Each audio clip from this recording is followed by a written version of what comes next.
अस्सलामु अलैकुम रहमतुल्लाहि व बरकातुहू। दोस्तों, ज़कात किन लोगों पर फ़र्ज़ है, ये बात हर शख्स को पता होना चाहिए। इस मसले को हर मुसलमान को पता होना चाहिए कि किन लोगों पर ज़कात फ़र्ज़ है। अगर हम पर ज़कात फ़र्ज़ है तो क्यों फ़र्ज़ है, अगर हम पर नहीं है तो क्यों नहीं है ना।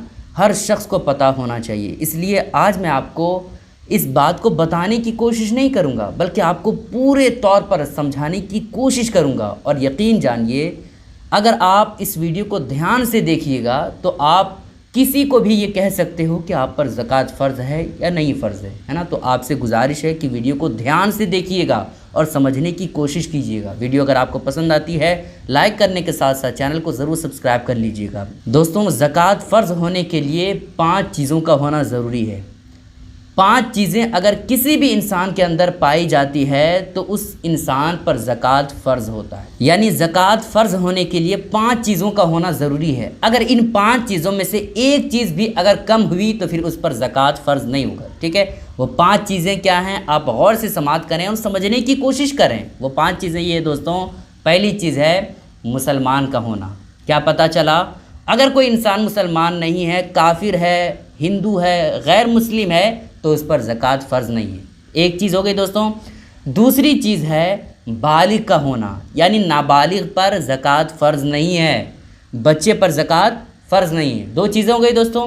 तीसरी चीज़ है आकिल का होना, यानी अक्लमंद का होना। अगर कोई शख्स पागल है, दीवाना है, मजनू है, तो उस पर ज़कात फ़र्ज़ नहीं है। ठीक है, 3 चीज़ें हो गई। चौथी चीज़ है आज़ाद का होना। मतलब क्या है कि ग़ुलाम ना हो। अभी के वक्त में बहुत कम ये मामला पाया जाता है, बिल्कुल शाज़ व नादिर है। ग़ुलाम तो बिल्कुल पाया ही नहीं जाता है। पहले के दौर में ग़ुलामियत का मामला था, लेकिन अभी ग़ुलाम वगैरह नहीं रहता है। ठीक है, लेकिन बहरहाल आज़ाद का होना ये ज़रूरी है। 4 चीज़ें हो गई दोस्तों। 5वीं चीज़ है मालिक निसाब का होना। ज़कात फ़र्ज़ होने के लिए ये 5 चीज़ों का होना ज़रूरी है। 5 चीज़ों को आपने समझ लिया, लेकिन इनमें से एक चीज़ ऐसी है जिसको आपको समझना बेहद ज़रूरी है, और उस चीज़ में बहुत सारे लोग कन्फ्यूज़न का शिकार होते हैं। 4 चीज़ों को आपने समझ ही लिया। मुसलमान का होना आपने पता कर लिया कि मुसलमान का क्या मतलब है, मतलब काफिर वगैरह ना हो, गैर मुस्लिम ना हो। दूसरी चीज़ को भी आपने समझ लिया कि नाबालिग ना हो, यानी बालिग हो, तो इस पर ज़कात फ़र्ज़ है। तीसरी चीज़ को भी आपने समझ लिया कि भाई पागल ना हो बल्कि अक्लमंद हो, है ना। 3 चीज़ों को भी समझ लिया आपने। चौथी चीज़ को भी समझ लिया कि भाई आज़ाद हो, ग़ुलाम ना हो।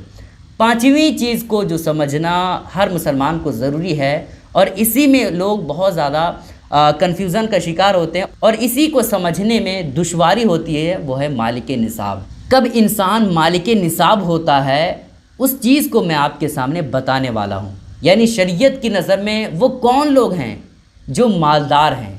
अगर चूँकि ये कह दिया जाता कि भाई आप अपने हिसाब से देखें कि अगर आप अपने हिसाब से मालदार हैं तो फिर आप पर ज़कात फ़र्ज़ है, आप ज़कात अदा कीजिए, तो फिर कोई भी ज़कात अदा नहीं करता।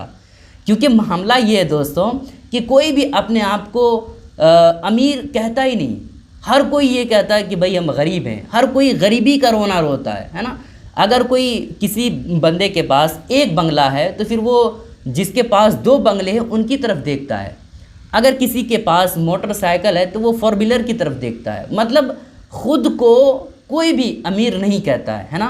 तो शरीयत की नज़र में वो कौन लोग हैं जो मालदार हैं, उसको आप समझने की कोशिश करें। शरीयत की नज़र में वो लोग मालदार हैं जिनके पास ये 4 चीज़ें हो।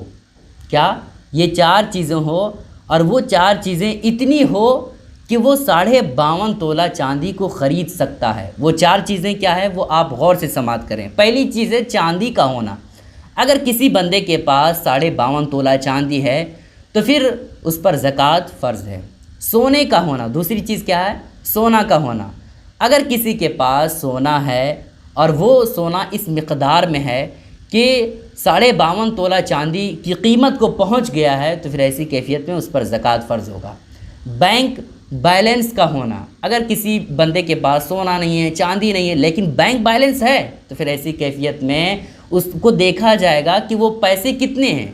अगर वो रकम इतना ज़्यादा है कि वो 52.5 तोला चांदी ख़रीद सकता है, तब उस पर ज़कात फ़र्ज़ हो गया। चौथी चीज़ है तिजारत का सामान होना। माली तिजारत, यानी जिसको हम कहते हैं कारोबार जो करते हैं हम, जैसे कोई किराने की दुकान खोल लेता है तो उसमें जो चावल वगैरह और सारी चीज़ें होती है वो चीज़ें। तो ये 4 चीज़ें ऐसी है दोस्तों कि अगर किसी बंदे के पास इस मिक़दार में है कि वो 52.5 तोला चांदी ख़रीद सकता है, तब वो शरीयत की नज़र में मालदार होगा, मालिक निसाब होगा, ठीक है। लेकिन फ़र्ज़ करो आप कि किसी बंदे के पास चांदी ज़्यादा नहीं है, थोड़ी सी चांदी है और उसके पास बैंक बैलेंस है, तब क्या होगा? मतलब उनके पास एक चीज़ इतना ज़्यादा नहीं है कि वो 52.5 तोला चांदी ख़रीद सकता है, लेकिन कई चीज़ों को इन 4 चीज़ों में से अगर 2 चीज़ों को या 3 चीज़ों को इकट्ठा करता है, मिलाता है, तो उसके पास इतना रुपए जमा हो जाता है, इतना रुपए हो जाता है कि वो 52.5 तोला चांदी ख़रीद सकता है। तब ऐसी कैफियत में वो मालिक निसाब है, शरीयत की नज़र में वो मालदार है, ठीक है दोस्तों। आपको ये पता चल गया।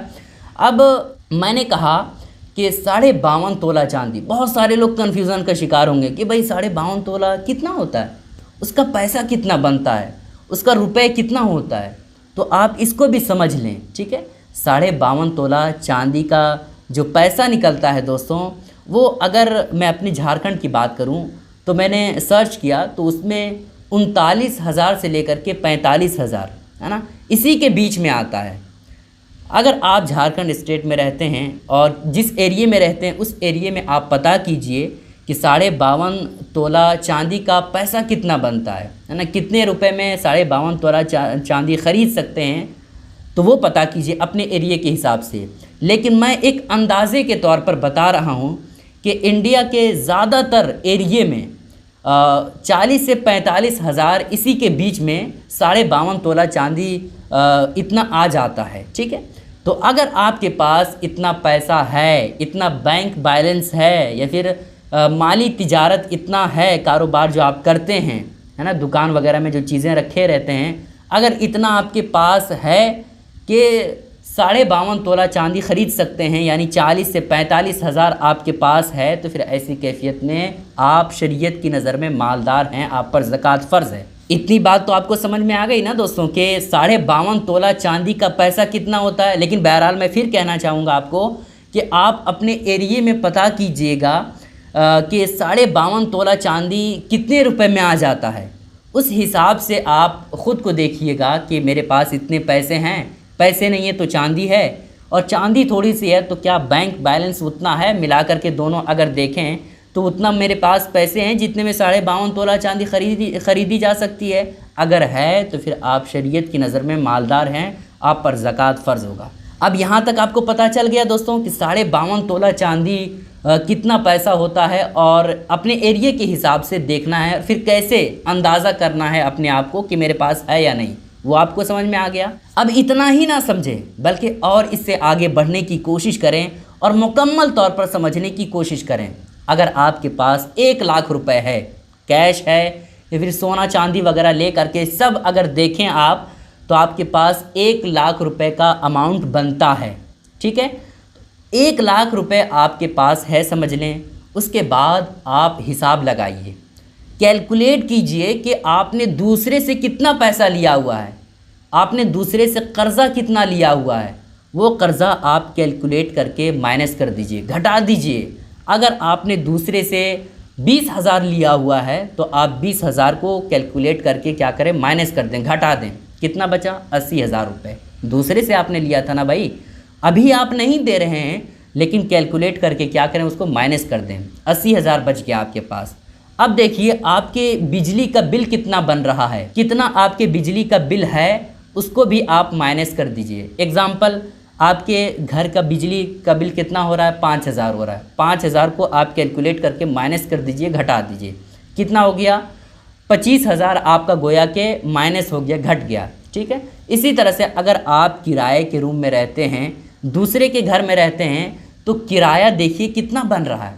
किराया अगर आपका 5,000 बन रहा है तो 5,000 कैलकुलेट करके माइनस कर दीजिए, घटा दीजिए। अब कितना बचा दोस्तों? बचा आपके पास 70,000, क्योंकि 30,000 आपका निकल गया, दूसरे का था ना, तो 30,000 आपने माइनस किया, कैलकुलेट करके घटाया, तो फिर 70,000 बचा। तो ज़कात आपको 70,000 की निकालनी है, 1 लाख की नहीं, क्योंकि आपने दूसरे का पैसा लिया हुआ था ना, वो कैलकुलेट करके वो घटा करके आपको ज़कात निकालना होता है। ठीक है, तो आपको ये भी बात समझ में आ गई ना कि अगरचे आपके पास 5 लाख है या 2 लाख है, जितना भी है, आपने दूसरे से कितना लिया है वो कैलकुलेट करना है। कैलकुलेट करके उसको घटा देना, माइनस करना है।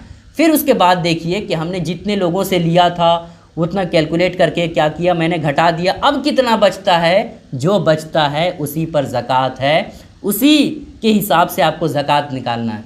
एग्ज़ाम्पल आप इस तौर पर समझिए कि अगर आपके पास 5 लाख रुपए है, लेकिन 5 लाख रुपए है लेकिन आपने दूसरे से 5 लाख रुपए लिया है, कर्ज़ा है आप पर 5 लाख रुपए का, तो आप पर ज़कात फ़र्ज़ नहीं है। इतनी बात समझ में आ गई ना। मतलब आपने अगर दूसरे से लिया है उतना पैसा, जितना पैसा आपके पास है, तो फिर गोया कि आपके पास पैसा ही नहीं बचा ना, पैसा नहीं है आपके पास, क्योंकि आपने दूसरे से ज़्यादा ले लिया है। जितना आपके पास है नहीं उससे ज़्यादा आपने दूसरे से ले लिया, तो उस पर ज़कात फ़र्ज़ नहीं होगा आपके पास, क्योंकि आपके पास पैसे ही नहीं इस हिसाब से, क्योंकि आपने कैलकुलेट किया, माइनस किया, तो आपके पास पैसा ही नहीं बचा। तो दूसरे को दे करके जो बचता है, अगर वो इतना बचा हुआ है कि वो साहिब निसाब को पहुंचता है, यानी 40 से 45 हज़ार से ज़्यादा आपका बचता है दूसरे से आपने जो लिया है उसको अदा करने के बाद, तब आप पर ज़कात फ़र्ज़ है। लेकिन आपका 1 लाख रुपए था, 1 लाख रुपए आपके पास मौजूद है, लेकिन आपने क्या किया, 80,000 दूसरे का लिया हुआ है, तो 80,000 आप कैलकुलेट करेंगे तो कितना बचेगा, 20,000, और 20,000 पर ज़कात फ़र्ज़ नहीं है, तो आप पर ज़कात फ़र्ज़ नहीं है। ठीक है, तो आप इतना समझ लीजिए खुलासा कलाम कि आप दूसरों को दे करके, मतलब जो आपने दूसरों से लिया है उसको दे करके आपके पास जितना बचता है वही असल पैसा होता है, उसी के हिसाब से आपको ज़कात निकालना है। ठीक है दोस्तों, ये बातें भी आपको समझ में आ गई, और आपको ये भी पता है कि 2.5% के हिसाब से ज़कात अदा करना होता है। यानी अगर आपके पास 1 लाख रुपए है तो 1 लाख रुपए का बनता है 2.5%। ठीक है, इसी हिसाब से आप कैलकुलेट करते जाइए। अगर आपके पास 2 लाख है तो फिर आप कितना निकालेंगे, 5,000 निकालेंगे। इसी तरह से बढ़ाते जाइए और 2.5% के हिसाब से ज़कात निकालना है। और हाँ दोस्तों, ज़कात आपको ज़रूर निकालना है।